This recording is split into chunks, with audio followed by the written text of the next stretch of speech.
बोलो गणपति महाराज की जय, उमापति महेश की जय। डे 5 शिव पुराण।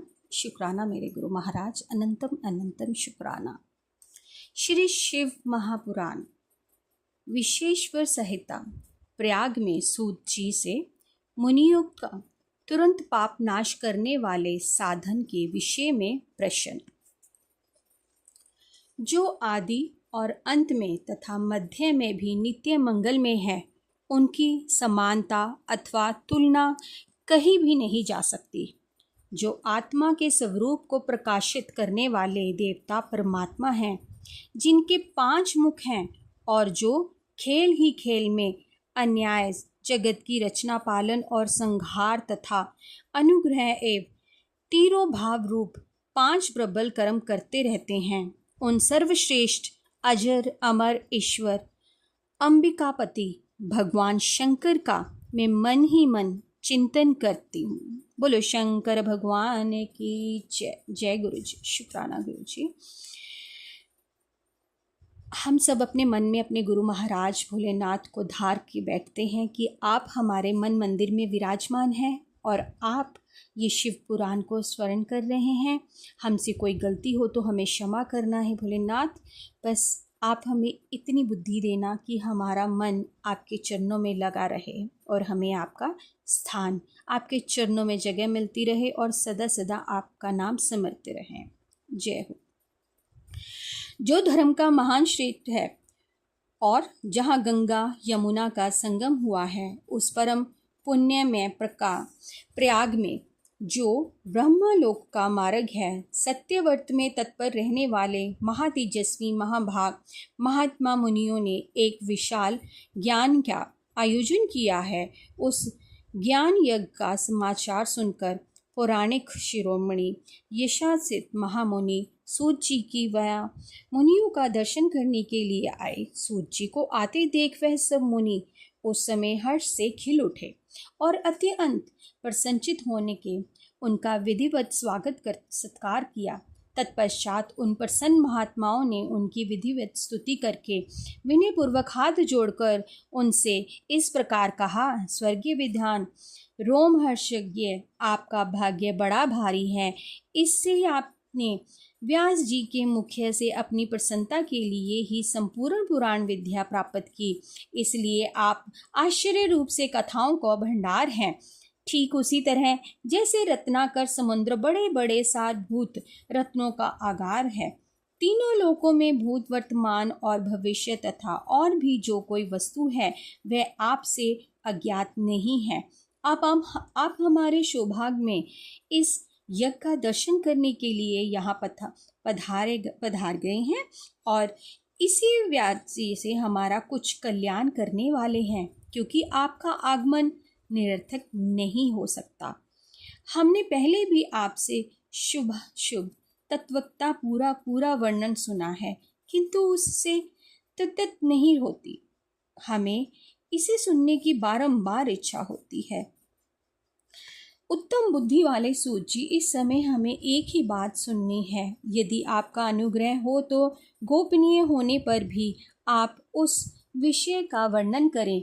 घोर कलयुग आने पर मनुष्य पुण्य कर्मों से दूर रहेंगे, दुराचार में फंस जाएंगे और सबके सब सत्य भाषण में मुंह फेर लेंगे, दूसरों की निंदा में तत्पर होंगे, पराये धन को हड़प लेने की इच्छा करेंगे, उनका मन पराई स्त्रियों में आसक्त होगा तथा वे दूसरे प्राणियों की हिंसा किया करेंगे, अपने शरीर को ही आत्मा समझेंगे, मूढ़, नास्तिक और पशु बुद्धि रखने वाले होंगे, माता पिता से दोष रखेंगे, ब्राह्मण लोभ रूपी ग्राहक के ग्रास बन जाएंगे, वेद बेचकर जीविका चलाएंगे, धन का उपचारण करने के लिए ही विद्या का अभ्यास करेंगे और मद से मोहित रहेंगे, अपने जाति के कर्म छोड़ देंगे, प्राय दूसरों को ठगेंगे, तीनों काल की मध्योपासना से दूर रहेंगे और ब्रह्म ज्ञान से शून्य रहे होंगे, समस्त क्षत्रिय और सर्वधर्म का त्याग करने वाले होंगे, कुसंगी, पापी और व्यभिचारी होंगे, उनमें शौर्य का अभाव होगा, वह उचित चौर्य कर्म से जीविका चलाएंगे, शुद्धों का सा वर्तांत करेंगे और उनका चित्त काम का किंकर बना रहेगा।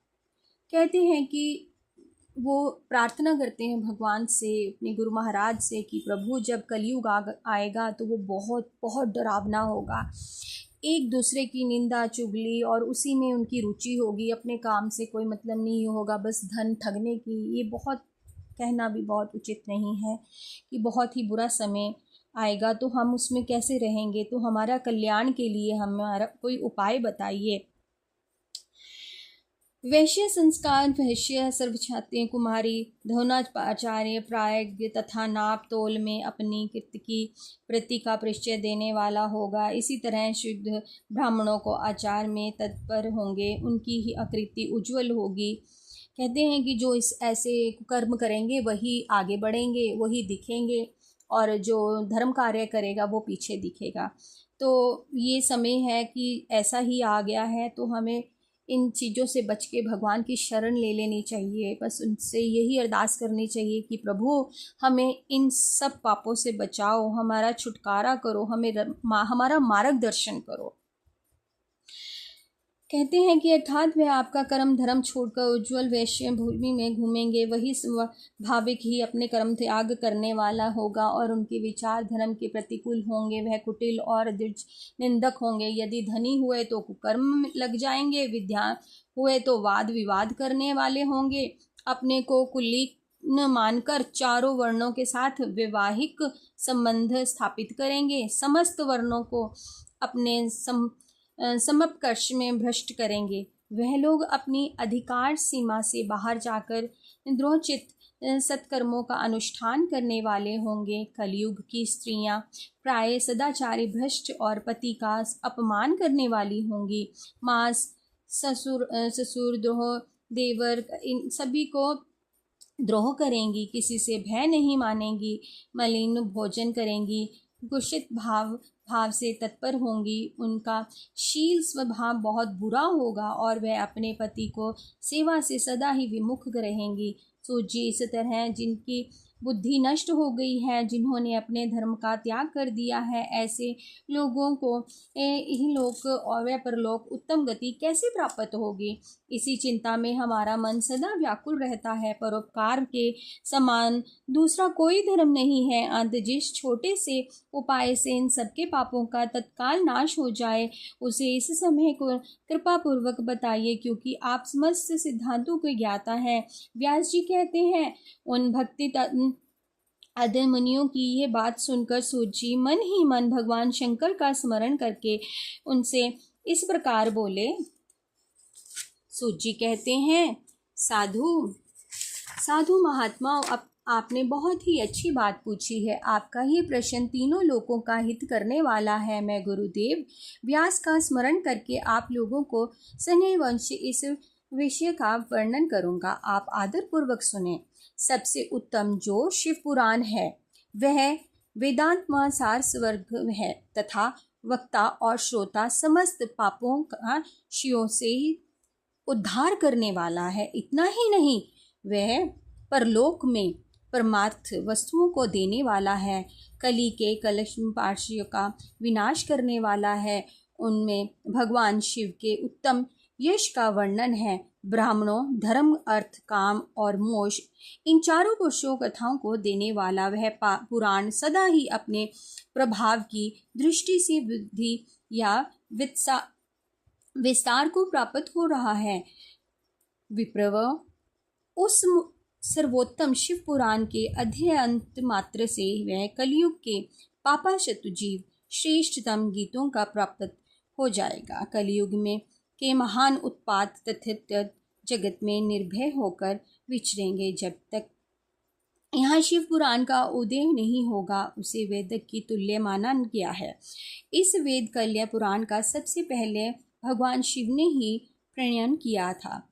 विषय संहिता, रुद्र संहिता, विनायक संहिता, उमा संहिता, मृत्यु संहिता, एकादश रुद्र संहिता, कैलाश सहित शत्रु संहिता और कोटि रुद्र संहिता, सहस्त्र कोटि रुद्र संहिता, वाच्य संहिता तथा धर्म संहिता। ये इस प्रकार इस पुराणों के 12 भेद यहाँ खंडित हैं।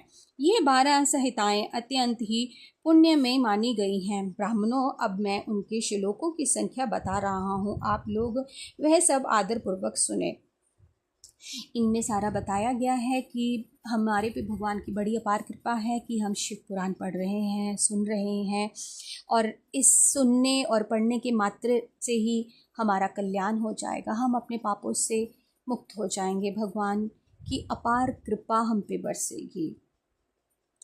वैश्य संहिता में 10,000 श्लोक और रुद्र संहिता में विनायक सहित उमा संहिता और मातृ संहिता, इनमें प्रत्येक में 8-8 हज़ार श्लोक हैं। ब्राह्मणों एकाद रूपा संहिता में 13,000, कैलाश संहिता में 6,000, शत्रु संहिता में 3,000, कोटि रुद्र संहिता में 9,000, सहस्त्र कोटि रुद्र संहिता में 11,000, व्याय संहिता में 4,000 तथा धर्म संहिता में 12,000 श्लोक हैं।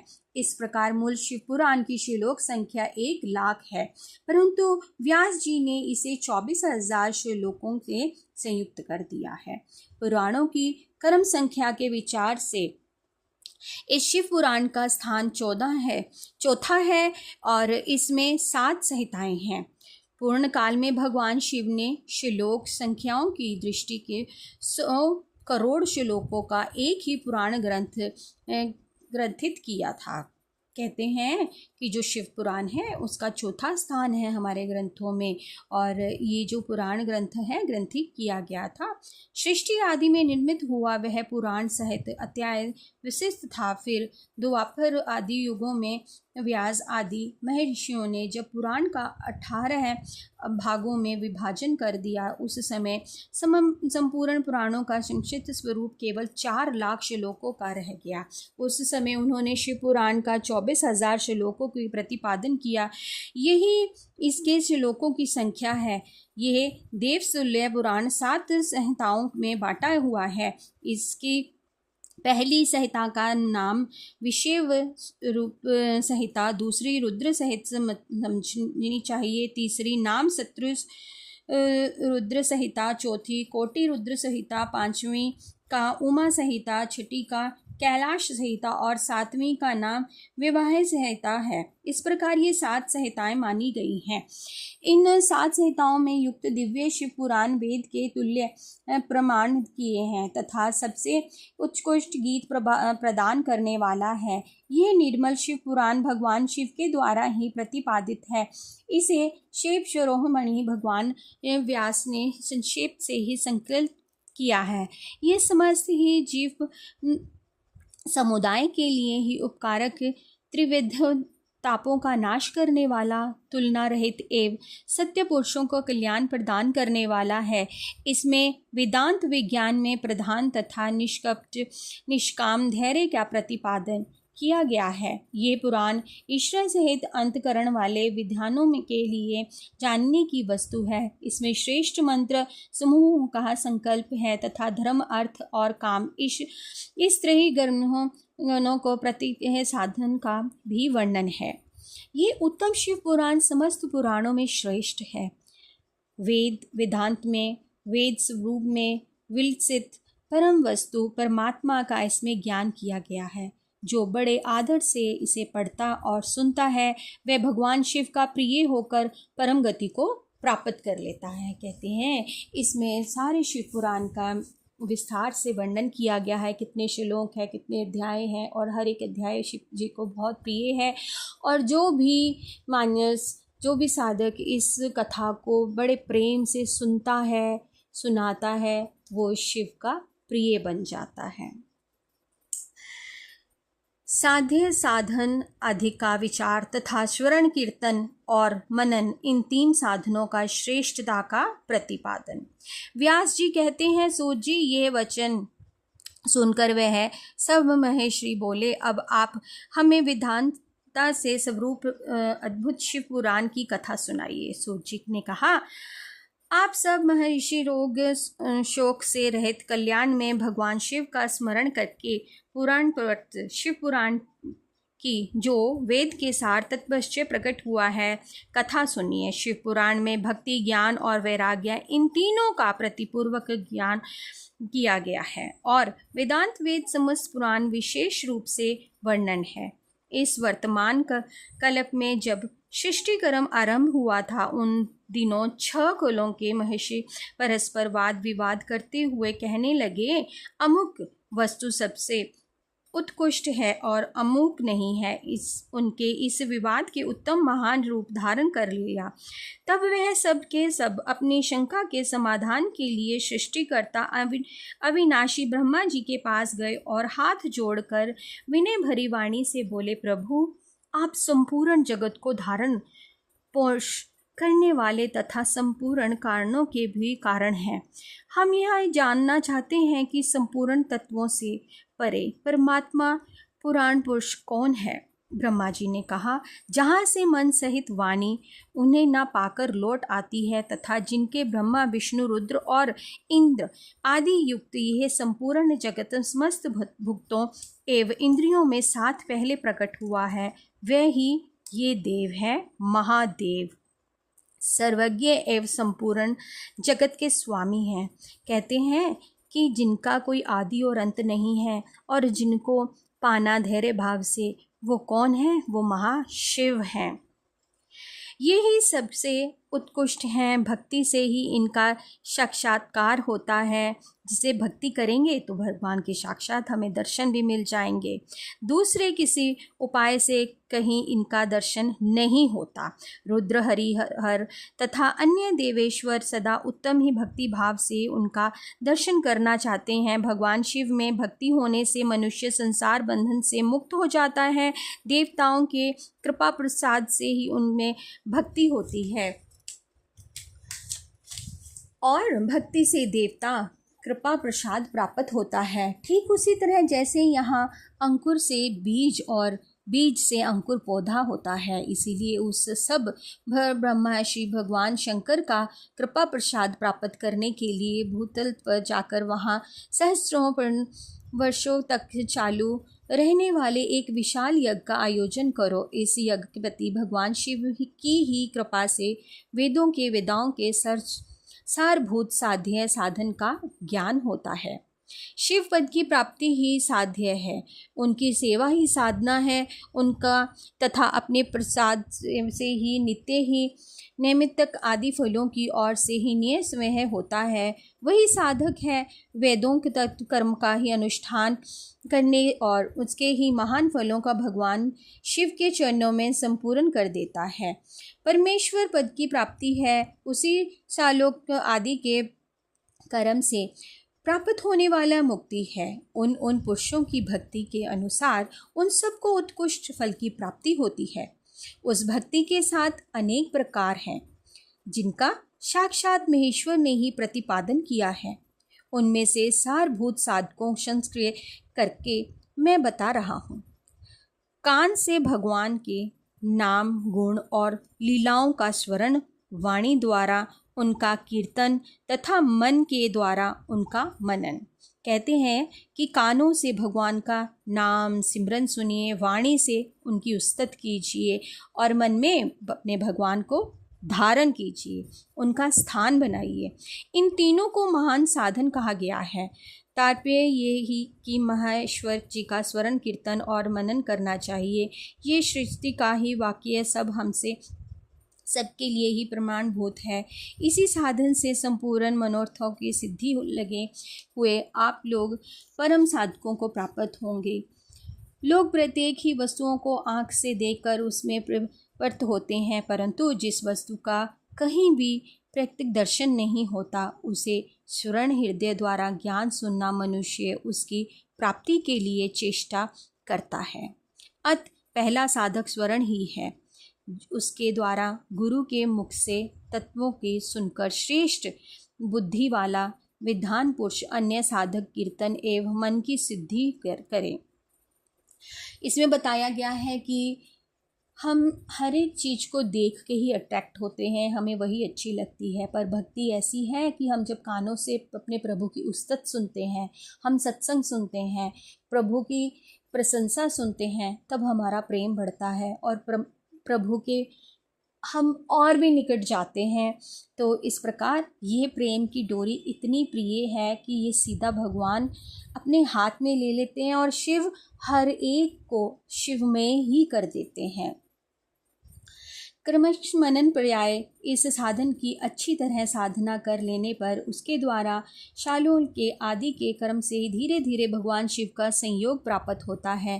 पहले सारे अंगों के रोग नष्ट हो जाते हैं, फिर सब प्रकार के लौकिक आनंद भी विलीन हो जाता है। भगवान शंकर की पूजा, उनके नामों के जप तथा उनके गुण रूप विशाल और नामों का युक्ति प्राय में चित्त के द्वारा ही निरंतर ही प्रशोधन या चिंतन होता है, उसी को मनन कहा गया है। वह महेश्वर की कृपा दृष्टि उपलब्ध होता है, उसे समस्त ही श्रेष्ठ साधनों में प्रधान या प्रमुख कहा गया है। सूत जी कहते हैं, मुनीश्वरों, इस साधन का महत्व बताने के लिए प्रसंग में मैं आप लोगों के लिए एक प्राचीन वृत्तांत का वर्णन करूंगा, उसे ध्यान देकर आप सुने। पहले की बात है, प्राशर मुनि के पुत्र मेरे गुरु वत्सदेव जी सरस्वती नदी के सुंदर तट पर तत्प्रचार कर रहे थे। एक दिन सूर्य तुल्य तेजस्वी विमान से यात्रा करते हुए भगवान संत कुमार अस्तमय वहां जा पहुंचे। उन्होंने मेरे गुरु को वहां देखा। वे ध्यान में मगन थे। उसे जगने में पर उन्होंने ब्रह्मपुत्र सनंत कुमार जी को अपने सामने उपस्थित देखा। देखकर वह बड़े वेग से उठे और उनके चरणों में प्रणाम करके मुनि के उन्होंने अध्यय दिया और देवताओं को बैठाने की योग्य आसन भी अर्पित किया। तब प्रसन्न हुए भगवान संत कुमार विधिन्द भाव से ही खड़े हुए। व्यास जी से गंभीर वाणी में बोले, मुने, तुम सत्य वस्तु का चिंतन करो। वह सत्य पदार्थ भगवान शिव ही हैं जो तुम्हारे साक्षात्कार के विषय होंगे।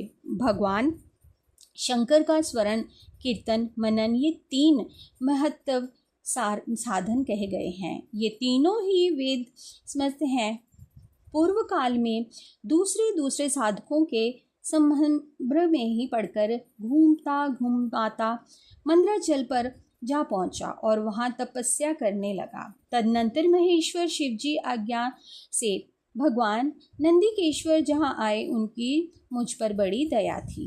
वह सबसे साक्षी तथा शिव गणों के स्वामी भगवान नंदिकेश्वर मुझे स्नेहपूर्वक मुक्ति का उत्तम साधन बताते हुए बोले, भगवान शंकर का स्मरण, कीर्तन और मनन, ये तीनों साधन वेद सम्मत हैं और मुक्ति के साधक कारण है। ये बात स्वयं शंकर शिव जी ने मुझसे कही है। अत ब्रह्मांड तुम स्वयं शाति तीनों साधकों का ही अनुष्ठान करो। व्यास जी से बारंबार ऐसा कहकर अनुगामियों सहित ही ब्रह्मपुत्र सनत कुमार जी परम सुंदर ब्रह्मधाम को चले गए।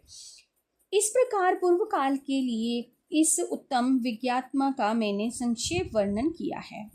ऋषि जी बोले, सूत जी, स्वर्णादि तीन साधकों को आपने मुक्ति का उद्धार बताया है, किंतु जो स्वर्ण आदि तीनों साधकों में समस्त हो, वह मनुष्य किस उपाय का अवलंबन करे, मुक्त हो सकता है? किस साधनभूत कर्म के द्वारा बिना यत्न के ही मोक्ष मिल सकता है? बोलो शंकर भगवान की जय। साधकों, साध संगत जी, हम पे भगवान शंकर की और गुरु महाराज की अपार कृपा है, इसी कारण हम ये शिव पुराण सुन रहे हैं। अगर कृपा ना हो तो हम कैसे? कहते हैं कि प्रभु अपना नाम जब जपाते हैं, वो खुद चाहते हैं तभी हम उनका नाम जप सकते हैं। तो उनकी मर्जी से हम नाम जाप भी नहीं कर सकते। और ये तो बहुत बड़ा हमारा कल्याण कर रहे हैं कि हम शिव पुराण सुन रहे हैं। तो इसका मतलब यह है कि सावन मास में महादेव की हमारे पे अपार कृपा है। शुक्राना, अनंतम अनंतम शुक्राना है मेरे प्रभु, हर श्वास का शुक्राना। जय गुरु जी। शुक्राना गुरु जी। ओम नमः शिवाय। शिव जी सदा सहाय। ओम नमः शिवाय। गुरु जी सदा सहाय। जय गुरु जी।